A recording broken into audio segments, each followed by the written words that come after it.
Baik, Assalamualaikum warahmatullahi wabarakatuh. Berjumpa lagi ya dengan saya, Nia Ainun Tias Kusumasuti, pada mata kuliah Asuhan Kebidanan Komunitas. Jadi seminggu ini kita bertemu 2 kali ya. Kemarin pada hari Senin kita sudah membahas mengenai masalah-masalah kebidanan di komunitas. Kemudian hari ini kita akan membahas mengenai strategi pelayanan kebidanan di komunitas. Baik, sebelum kita memulai perkuliahan pada hari ini, alangkah baiknya kita berdoa menurut agama dan keyakinan masing-masing terlebih dahulu ya. Berdoa dimulai. Berdoa selesai. Nah, baik. Untuk strategi pelayanan kebidanan di komunitas ini, materi kita ada pendekatan edukatif dalam peran serta masyarakat.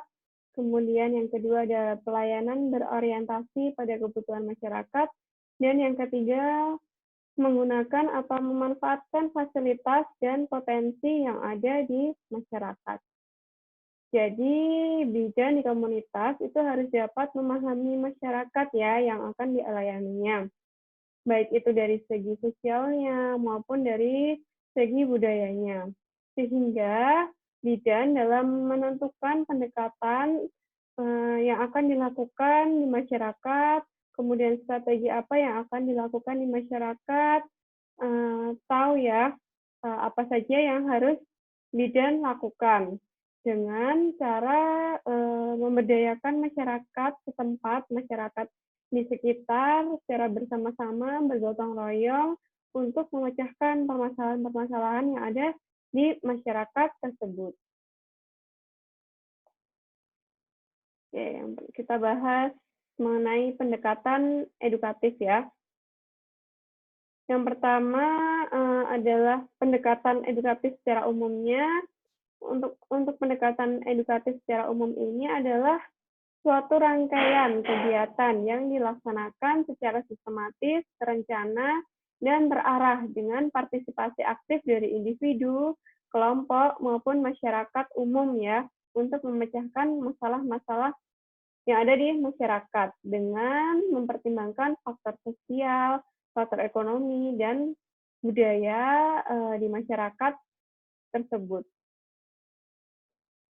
Nah, untuk pendekatan edukatif secara khususnya, yaitu adalah satu bentuk atau model pelaksanaan organisasi sosial masyarakat dalam memecahkan masalah yang dirasakan oleh masyarakat dengan pokok penekanan itu pada hal-hal yang pertama, pemecahan masalah dan prosesnya dalam memecahkan permasalahan tersebut. Kemudian pengembangan provider itu merupakan bagian dari proses pengembangan masyarakat secara keseluruhan. Jadi untuk pendekatan edukatif secara khusus ini ada pokok-pokok penekanannya ya,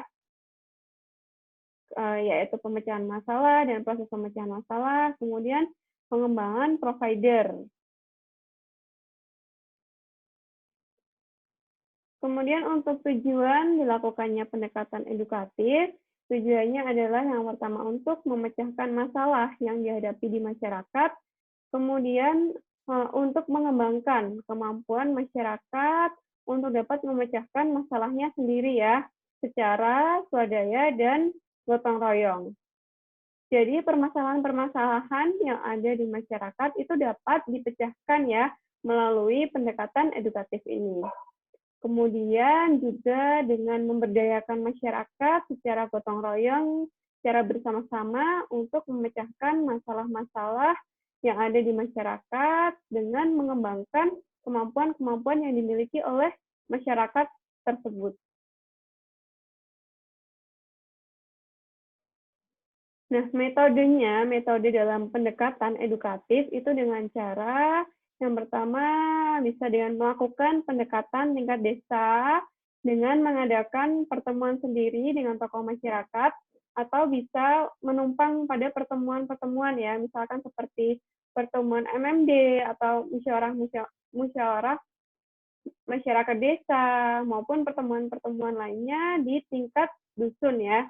Kemudian setelah itu melakukan pengumpulan data untuk mencari kebutuhan yang real, kebutuhan yang sebenar-benarnya, dan kebutuhan yang diinginkan oleh masyarakat dalam rangka SMD ya, survei mawas diri. Kemudian setelah itu menyajikan data ya pada saat MMD yang isinya itu adalah analisis situasi secara singkat, analisis data, permasalahan, dan penyebab-penyebab terjadinya permasalahan itu timbul. Nah, setelah MMD, kemudian kita melakukan komitmen secara bersama-sama ya, dari hasil dari kesepakatan pada saat MMD dalam suatu bentuk alternatif ya, alternatif pemecahan untuk merencanakan suatu kegiatan, kemudian perencanaan pelaksanaannya, dan perencanaan dan evaluasi yang terakhir. Evaluasi dari proses yang telah dilalui. Kemudian tindak lanjut dari program dan pembinaan itu dapat dilakukan dengan pertemuan secara berkala ya, antara provider dan juga kader, mengadakan studi banding ke desa lainnya. Kemudian provider mengadakan pembinaan ke desa agar dapat mengubah sikap dari diri masyarakat itu sendiri. Nah, dari tadi kita membahas mengenai provider. Provider itu adalah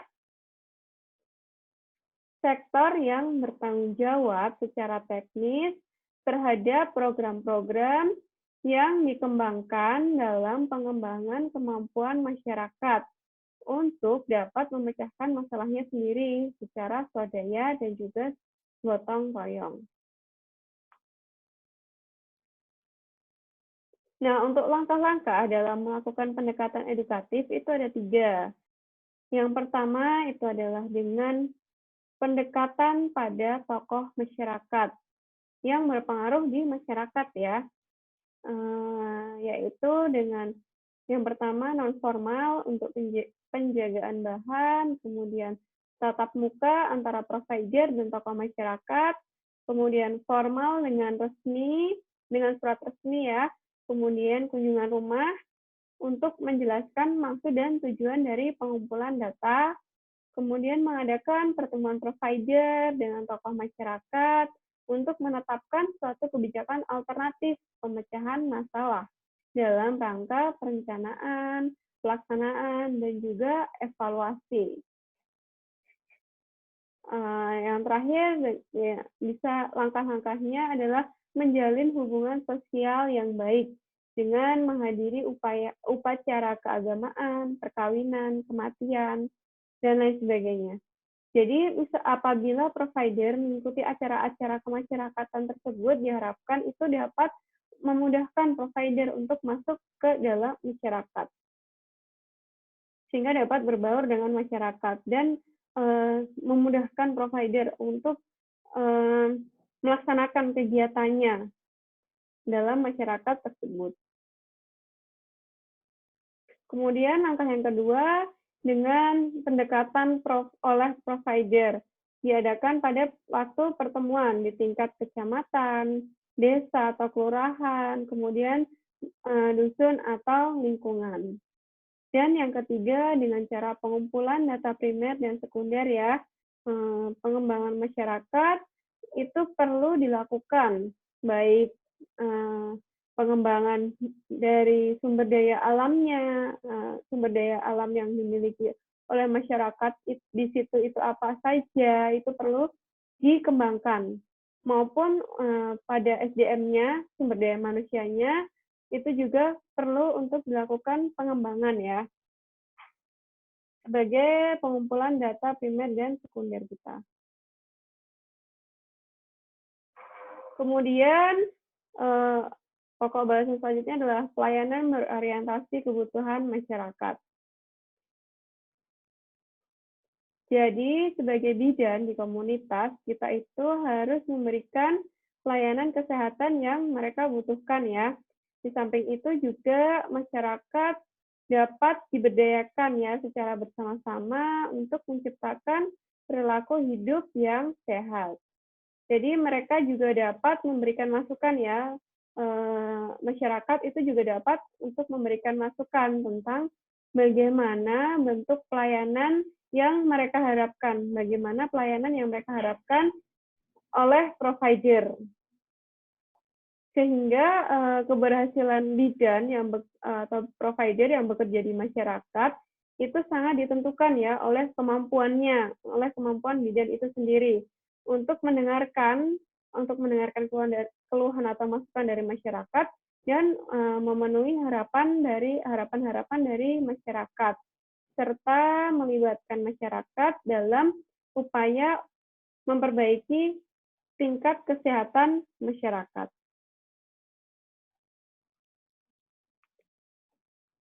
Nah, untuk ibu hamil itu di tengah-tengah keluarganya, itu juga merupakan bagian dari masyarakat ya, yang pastinya ibu hamil itu sangat membutuhkan perhatian dan kasih sayang yang lebih dari keluarganya ya, serta makanan bergizi seimbang yang lebih banyak pastinya dari makanan-makanan bergizi seimbang sebelum ibu tersebut itu hamil agar tetap sehat ya, karena ibu hamil itu tidak hanya makanannya tidak hanya untuk dirinya sendiri, tetapi juga dibagi dengan janinnya, sehingga membutuhkan makanan yang ekstra dari biasanya. Tapi kebutuhan-kebutuhan tersebut itu sering sekali ya tidak terpenuhi akibat dari kemiskinan, dari pendidikan yang rendah, dari mitos-mitos yang merugikan kesehatan, kemudian tindak kekerasan dalam rumah tangga, atau status wanita yang dianggap lebih rendah dari laki-laki. Masih ada ya yang sebagian masyarakat yang menganggap bahwa status wanita itu dianggap lebih rendah ya. Nah, untuk beberapa permasalahan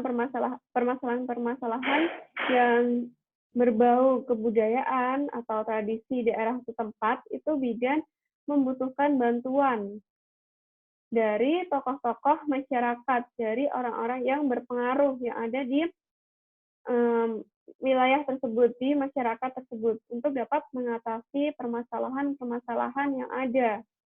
Jadi bidan tidak bisa menanganinya sendiri ya, harus bekerja sama dengan tokoh-tokoh masyarakat setempat.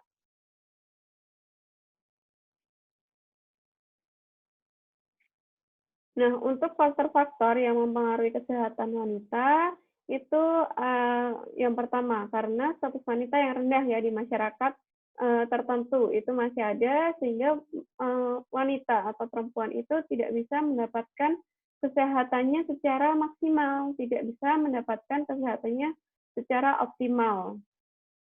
Sehingga status wanita yang dianggap rendah di masyarakat itu dapat mempengaruhi kesehatan dari wanita itu sendiri. Kemudian yang kedua, resiko reproduksi. Ketika seorang wanita itu mengalami hamil, melahirkan, masa nifas, yang tidak sedikit ya, itu beresiko pada kematian yang mengancam nyawa dari wanita tersebut. Jadi, pada ibu hamil, ibu melahirkan, ibu nifas itu memiliki resiko kematian ya, yang mempertaruhkan hidupnya. Itu sehingga dapat mempengaruhi kesehatan wanita tersebut. Kemudian yang ketiga, itu ketidakmampuan wanita dalam memelihara kesehatannya sendiri sebagai akibat dari pendidikan wanita yang lebih rendah daripada laki-laki. Jadi kalian sebagai perempuan itu harus mau untuk menuntut ilmu setinggi langit ya. Jangan puas dengan pendidikan kalian yang sekarang, agar kalian itu tidak diremehkan oleh laki-laki, agar kalian itu tidak disepelekan ya oleh laki-laki.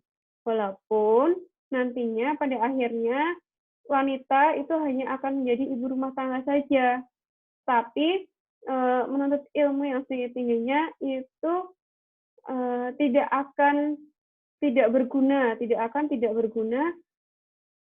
bagi kalian nantinya, bagi masa depan kalian nantinya. Walaupun kalian nanti akan menjadi ibu rumah tangga, karena pendidikan anak yang pertama itu adalah pada ibu, pada wanita ya. Jadi tuntutlah ilmu setinggi langit.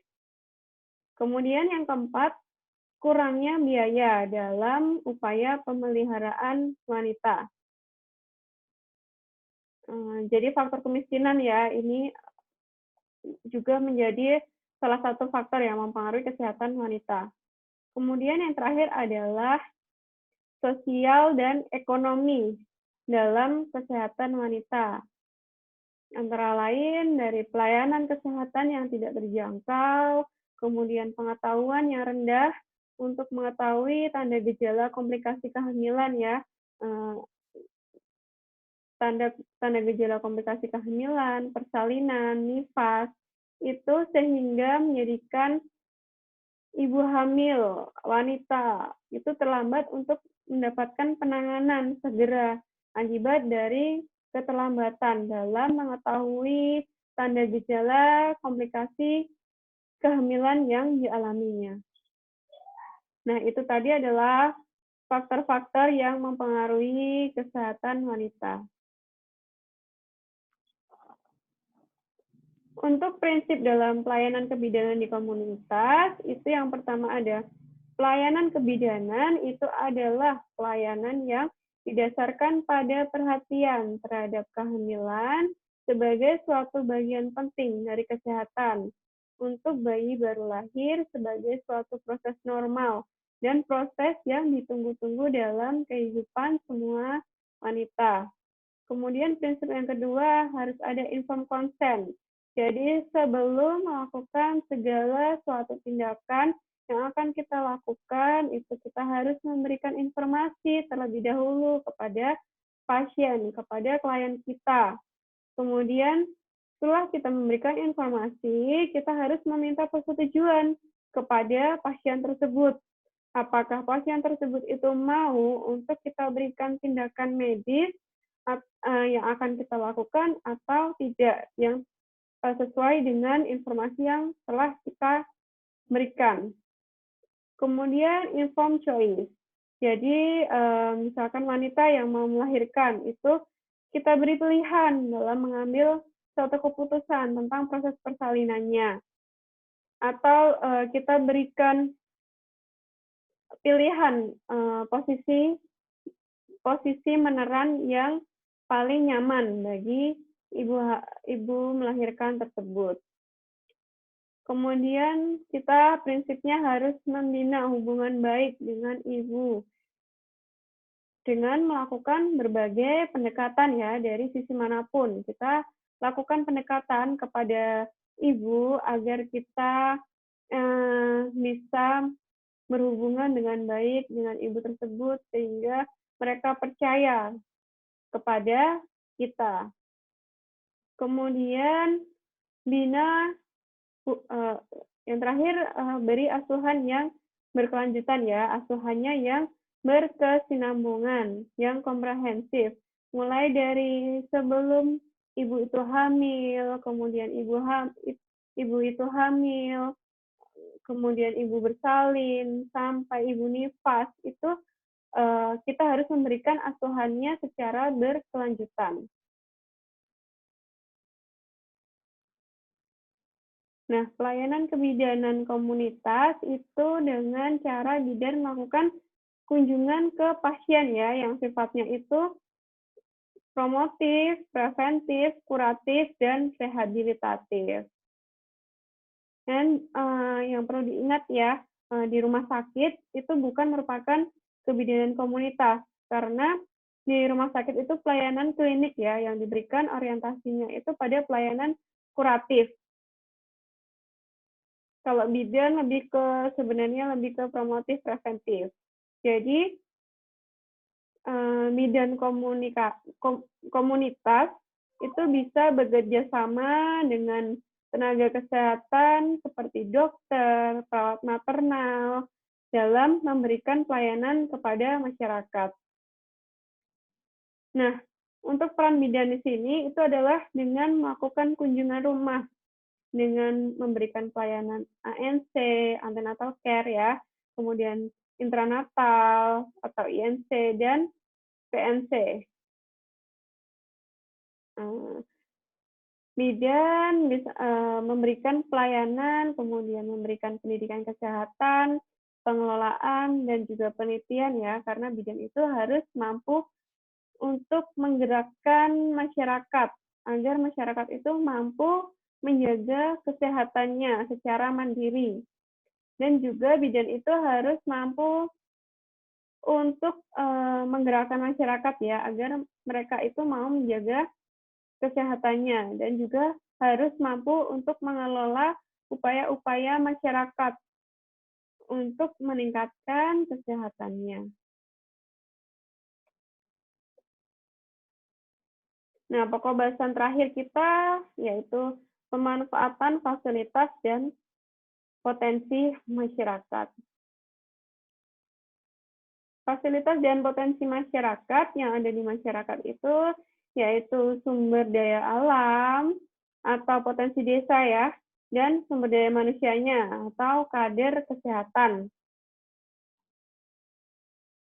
Nah, bidan dalam memberikan pelayanan kepada ibu, kepada anak, kepada bayi, balita di komunitas itu perlu untuk memperhatikan faktor lingkungannya ya, yaitu lingkungan sosial dan lingkungan flora fauna. Karena masyarakat yang berada di dalam komunitas itu memiliki ikatan sosial dan budaya ya. Jadi di beberapa pedesaan atau di pelosok itu ada yang masih menggunakan dukun ya sebagai penolong persalinannya. Mereka masih mempercayakan pertolongan persalinannya pada dukun, di mana dukun itu menjadi lebih dekat dengan masyarakat karena mereka itu dukun itu menggunakan memberikan pelayanannya itu dengan menggunakan pendekatan sosial budaya pada saat memberikan pelayanannya ya. Nah, oleh karena itu, bidan dalam memberikan pelayanan kepada ibu hamil, kepada ibu bersalin, kepada ibu nifas, itu harus mengupayakan hal-hal yang tidak bertentangan dengan kebiasaan, yang tidak bertentangan dengan adat istiadat tempat, atau kepercayaan maupun agama yang ada di wilayah kerjanya tersebut, yang ada di masyarakat tersebut. Sehingga di sini peran masyarakat juga sangat penting ya dalam upaya peningkatan kesehatan ibu, kesehatan bayi, kesehatan balita, keluarga, dan juga dalam KB ya. Nah, peran masyarakat bisa kita gerakkan melalui pendidikan kesehatan yang akan kita berikan. Kemudian untuk lingkungan flora dan fauna, itu adalah dengan menggunakan pemanfaatan tumbuh-tumbuhan dan hewan-hewan ternak ya yang ada di masyarakat. Jadi kebutuhan gizi manusia itu bergantung ya, sangat bergantung dengan flora dan fauna. Bisa dengan memanfaatkan pekarangan dengan tanaman yang bergizi, tanaman yang berkhasiat, sehingga dapat untuk menunjang kesehatan dirinya dan juga kesehatan keluarganya. Nah, pemanfaatan tumbuh-tumbuhan maupun hewan yang ada di masyarakat tersebut itu bisa kita sampaikan melalui pendidikan kesehatan yang diberikan oleh bidan ke masyarakat ya, khususnya ke ibu-ibu ya. Nah, selain itu kita bisa bekerja sama dengan petugas gizi dan juga sektor lain, lintas sektor yaitu sektor pertanian juga bisa kita ajak untuk bekerja sama untuk meningkatkan gizi masyarakat yang ada di sekitar yang ada di wilayah kerja kita. Sehingga kita perlu adanya kerjasama dengan lintas program, tadi dengan bagian gizi, dan juga dengan lintas sektor, yaitu sektor pertanian. Nah, baiklah, materi kita pada hari ini sudah selesai ya, mengenai strategi pelayanan kebidanan di komunitas. Jadi pertemuan kita masih sekali lagi ya sebelum UTS, untuk perkuliahan kita minggu depan, kita akan membahas mengenai tugas dan tanggung jawab bidan di komunitas ya. Baik, ya, perkuliahan hari ini saya tutup, saya akhiri sekian. Apabila ada kurang lebihnya, saya mohon maaf yang sebesar-besarnya. Akhir kata, wabillahi taufik wal hidayah. Wassalamualaikum warahmatullahi wabarakatuh.